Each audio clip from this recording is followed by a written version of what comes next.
नमस्कार, मैं हूं निकिता और आप देख रहे हैं सत्य हिंदी। एक नजर डालते हैं अब तक की सुर्खियों पर। जम्मू कश्मीर के मुख्यमंत्री उमर अब्दुल्ला ने चुनाव आयोग द्वारा घोषित एसआईआर के दूसरे चरण पर सवाल उठाए हैं। उन्होंने कहा कि चुनाव आयोग को देश भर में मतदाता सूची का एसआईआर शुरू करने से पहले बिहार विधानसभा चुनाव खत्म होने का इंतजार करना चाहिए। उमर अब्दुल्ला ने चेतावनी दी कि अगर आयोग जल्दबाजी करेगा तो उसकी छवि पर सवाल उठ सकते हैं। उन्होंने कहा कि बिहार में पहले से ही इस प्रक्रिया को लेकर आशंकाएं हैं, इसलिए पहले वहां का इसका नतीजा देखा जाना चाहिए। मुख्यमंत्री ने यह भी कहा कि अनुच्छेद 370 हटने के बाद जम्मू कश्मीर में जो परिसीमन हुआ वह जनता के हित में नहीं बल्कि एक राजनीतिक दल के लिए फायदेमंद था। उन्होंने कहा कि अगर चुनाव आयोग ने फिर वैसे ही गलती की तो उसकी स्वतंत्रता और निष्पक्षता पर गंभीर सवाल उठेंगे। कांग्रेस ने भी चुनाव आयोग द्वारा 12 राज्यों में एसआईआर की घोषणा पर प्रतिक्रिया दी है। कांग्रेस नेता पवन खेड़ा ने एक्स पर एक वीडियो पोस्ट करते हुए लिखा कि आज चुनाव आयोग ने 12 राज्यों में एसआईआर की घोषणा की। अभी तक बिहार में हुए एसआईआर से जुड़े सवालों के जवाब हमें नहीं मिले हैं। हालात ये थे कि एसआईआर को दुरुस्त करने के लिए सुप्रीम कोर्ट को आगे आना पड़ा। बिहार के एसआईआर से चुनाव आयोग और बीजेपी की नीयत पूरे देश के सामने आ चुकी है। जब भी एसआईआर होता है, चुनाव आयोग के कर्मचारी हर घर जाते हैं, नए वोटरों को जोड़ते हैं और जिन्हें डिलीट करना होता है उन्हें डिलीट करते हैं। पवन खेड़ा ने कहा कि राहुल गांधी जी के आलंद विधानसभा से जुड़े वोट चोरी के खुलासे के बाद एसआईटी ने बताया है कि वोटर लिस्ट से नाम काटने का एक सेंट्रलाइज्ड ऑपरेशन किया जा रहा था। इन सारे मामलों के बीच चुनाव आयोग द्वारा एसआईआर करवाना संदेह के घेरे में है। मंशा ठीक नहीं लगती। विपक्ष और वोटर दोनों ही संतुष्ट नहीं हैं। मुख्य चुनाव आयुक्त ज्ञानेश कुमार ने सोमवार को घोषणा की कि मतदाता सूचियों के विशेष गहन पुनरीक्षण यानी एसआईआर का दूसरा चरण जल्द ही 12 राज्यों और केंद्र शासित प्रदेशों में शुरू किया जाएगा। इनमें अंडमान निकोबार, छत्तीसगढ़, गोवा, गुजरात, केरल, लक्षद्वीप, मध्य प्रदेश, पुडुचेरी, राजस्थान, तमिलनाडु, उत्तर प्रदेश और पश्चिम बंगाल शामिल हैं। यह प्रक्रिया कल यानी मंगलवार 27 अक्टूबर से शुरू होगी। दिल्ली में प्रेस कॉन्फ्रेंस में उन्होंने कहा कि बिहार में पहले चरण के दौरान 90,000 से अधिक मतदान केंद्रों पर मतदाता सत्यापन सफलतापूर्वक पूरा हुआ और एक भी अपील दर्ज नहीं की गई। उन्होंने 7.5 करोड़ मतदाताओं की भागीदारी की सराहना करते हुए कहा कि बिहार ने देश के लिए एक मजबूत उदाहरण पेश किया है। आयोग के अनुसार एसआईआर का उद्देश्य मतदाता सूचियों से त्रुटियां और दोहराव हटाकर उन्हें सटीक बनाना है। यह अभ्यास अब तक 1951 से 8 बार किया जा चुका है और आखिरी बार 2002 से 2004 में हुआ था। इस प्रक्रिया में हर 1000 मतदाताओं पर एक बूथ स्तरीय अधिकारी यानी बीएलओ तैनात होता है और प्रत्येक क्षेत्र की निगरानी एक निर्वाचन पंजीकरण अधिकारी यानी ईआरओ करता है। चुनाव आयोग ने कहा कि नए चरण में पारदर्शिता, समावेशिता और सटीकता पर खास ध्यान दिया जाएगा। लद्दाख के पर्यावरण कार्यकर्ता सोनम वांगचुक, जो इस वक्त राष्ट्रीय सुरक्षा कानून यानी एनएसए के तहत जेल में बंद हैं, उन्होंने अपनी गिरफ्तारी को लेकर लेह प्रशासन की सलाहकार समिति के सामने अपना पक्ष रखा है। वांगचुक ने बताया कि उनके वीडियो के बयानों को तोड़ मरोड़ कर पेश किया गया और जानबूझकर गलत अनुवाद किया गया ताकि उन्हें एनएसए के तहत हिरासत में लिया जा सके। उनकी पत्नी और समाज सेवी गीतांजलि अंगमो ने सोशल मीडिया प्लेटफॉर्म एक्स पर लिखा कि उन्होंने भी इस सुनवाई में हिस्सा लिया। सलाहकार बोर्ड की यह सुनवाई 24 अक्टूबर को जोधपुर सेंट्रल जेल में हुई, जो करीब 3 घंटे तक चली। गीतांजलि ने लिखा कि वांगचुक ने बोर्ड को बताया कि कैसे वीडियो से बयानों को गलत संदर्भ में लिया गया, कैसे ट्रांसलेटर ने जानबूझकर शब्दों को गलत तरीके से लिखा और कैसे कुछ स्थानीय झड़पों को मेरे नाम से जोड़ दिया गया। गीतांजलि ने यह भी आरोप लगाया कि केंद्रीय एजेंसियां उनकी जासूसी कर रही हैं, यहाँ तक कि जेल मुलाकातों के दौरान उनकी बातचीत रिकॉर्ड की गई। बांग्लादेश के अंतरिम प्रमुख मोहम्मद यूनुस एक बार फिर राजनयिक विवाद में घिर गए हैं। इस बार मामला भारत के पूर्वोत्तर राज्यों को लेकर है। दरअसल यूनुस ने हाल ही में पाकिस्तान के joint chiefs of staff committee के चेयरमैन जनरल साहिर शामशाद मिर्जा से मुलाकात की। इस दौरान यूनुस ने उन्हें एक किताब भेंट की जिसका नाम है आर्ट ऑफ ट्रियम्फ। लेकिन विवाद तब खड़ा हुआ जब उस किताब के कवर पर छपा बांग्लादेश का नक्शा विकृत पाया गया, जिसमें भारत के असम समेत 7 उत्तर पूर्वी राज्य बांग्लादेश का हिस्सा दिखाए गए हैं। यह वही इलाका है जिसे कुछ कट्टरपंथी इस्लामी संगठन ग्रेटर बांग्लादेश के नाम पर बांग्लादेश की सीमा में जोड़ने की मांग करते रहे हैं। इस घटना के बाद सोशल मीडिया पर भारत में भारी नाराजगी देखने को मिली। लोग सवाल उठा रहे हैं कि क्या यह जानबूझकर किया गया कदम है या किसी गलतफहमी का नतीजा। बताया जा रहा है कि यह मुलाकात ऐसे समय में हुई है जब पाकिस्तान और बांग्लादेश के रिश्तों में सुधार के संकेत मिल रहे हैं। दोनों देशों के बीच संबंध 1971 के युद्ध के बाद से हमेशा तनावपूर्ण रहे हैं। छठ महापर्व को लेकर दिल्ली में सियासत गरमा गई है। आम आदमी पार्टी नेता सौरभ भारद्वाज ने बीजेपी पर आरोप लगाया है कि प्रधानमंत्री मोदी के स्नान के लिए यमुना किनारे वासुदेव घाट पर नकली यमुना बनाई गई है। उन्होंने दावा किया कि इसमें वजीराबाद प्लांट से फिल्टर पानी भरा गया है ताकि लोगों को लगे कि यमुना साफ हो गई है। भारद्वाज ने कहा कि ये फर्जीवाड़ा दिल्ली और बिहार दोनों के साथ धोखा है।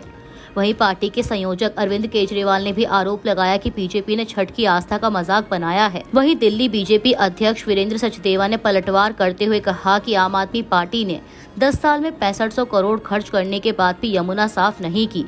उन्होंने कहा कि आम आदमी पार्टी पूर्वांचलियों से नफरत करती है और अब छठ पर राजनीति कर रही है। केंद्रीय गृह मंत्री अमित शाह ने छत्तीसगढ़ के कांकेर जिले में 21 माओवादियों के आत्मसमर्पण के बाद कहा कि जो माओवादी अब भी हथियार लिए हुए हैं वे जल्द से जल्द सरेंडर कर मुख्य धारा में लौट आएं। शाह ने बताया कि सरेंडर करने वालों में 13 सीनियर काडर माओवादी शामिल हैं।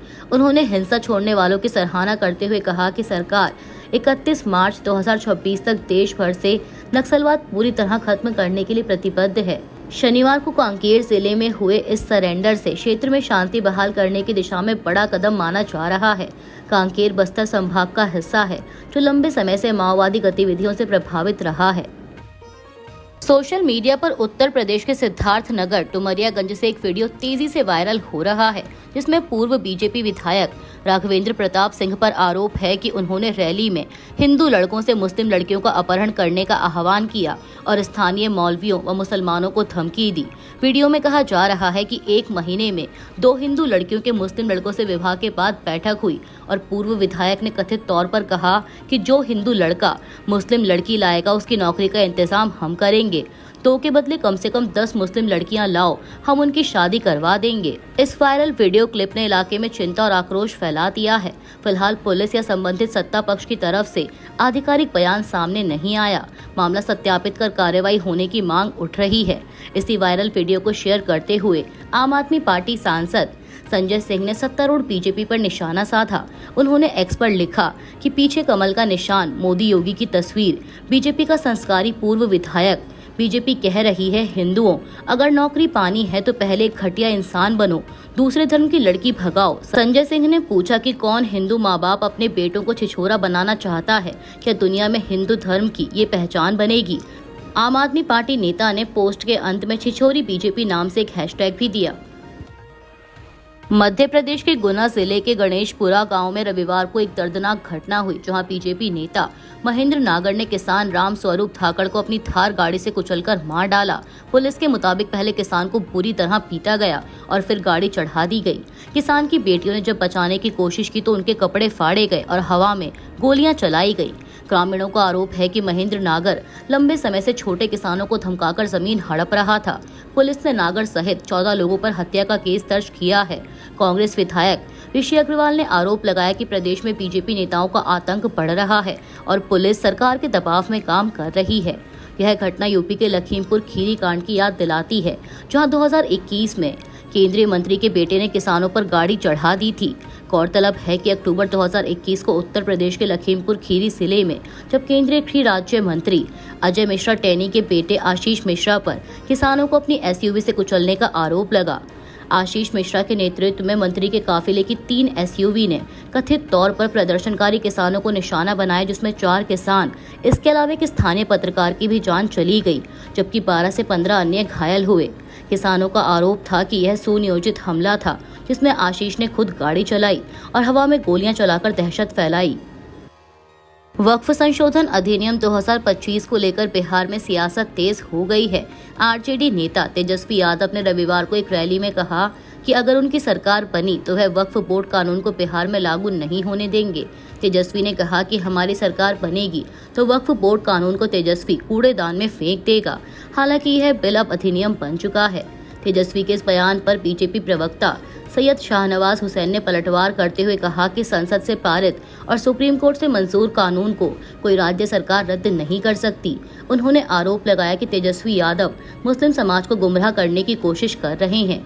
शाहनवाज ने कहा कि आरजेडी ने उप मुख्यमंत्री पद के लिए किसी मुस्लिम चेहरे का नाम नहीं दिया, जिससे समुदाय में नाराजगी है और उसी गुस्से को शांत करने के लिए तेजस्वी ऐसे बयान दे रहे हैं।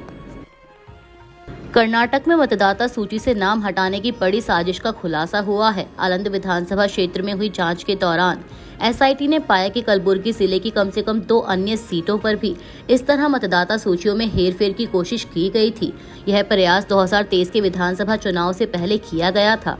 जांच में सामने आया कि कलबुर्गी के एक डेटा सेंटर का इस्तेमाल करके करीब 35,000 वोटरों, जिनमें अधिकतर अल्पसंख्यक समुदायों के नामों में गड़बड़ी की गई। इस डेटा सेंटर को स्थानीय बीजेपी नेताओं से जोड़ा गया है। कांग्रेस ने बीजेपी पर वोट चोरी का आरोप लगाया, जबकि बीजेपी ने इन दावों को सिरे से खारिज कर दिया। आलंद में कांग्रेस उम्मीदवार पीआर पाटिल की शिकायत के बाद जांच शुरू हुई थी, जिसमें पाया गया कि 6000 से अधिक मतदाताओं के नाम फर्जी तरीके से हटाने की कोशिश की गई थी। एसआईटी भी यह पता लगा रही है कि डेटा सेंटर को चुनाव आयोग के पोर्टल तक पहुंच कैसे मिली। मामले में जांच जारी है।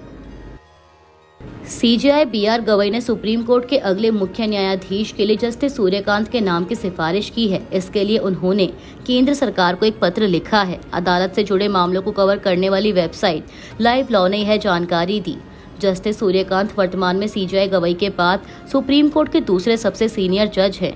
उनकी नियुक्ति होने पर वह सुप्रीम कोर्ट के 53वें चीफ जस्टिस होंगे। सीजेआई बीआर गवई 23 नवंबर 2025 को रिटायर होंगे। वे भारत के 52वें सीजेआई हैं। सुप्रीम कोर्ट की परंपरा के मुताबिक चीफ जस्टिस के बाद सबसे सीनियर जज के नाम की सिफारिश सीजेआई पद के लिए की जाती है। अभी के लिए इतना ही। बाकी की देश दुनिया की बड़ी खबरों के लिए जुड़े रहिए सत्य हिंदी के साथ।